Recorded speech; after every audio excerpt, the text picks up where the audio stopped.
я хотел обратить внимание, ребята, нам необходимо взять палец, вот, скинуть там, где у нас прижимается скула, не здесь, а вот здесь, взять, поставить ориентир. Мы взяли его, ложим его на край стола.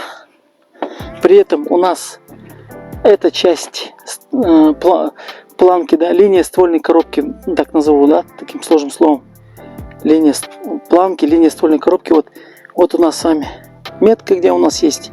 Мы берем метку, меряем от торца, от самого края металла до этого части, где у вас соприкасается скула. Здесь 24 сантиметра.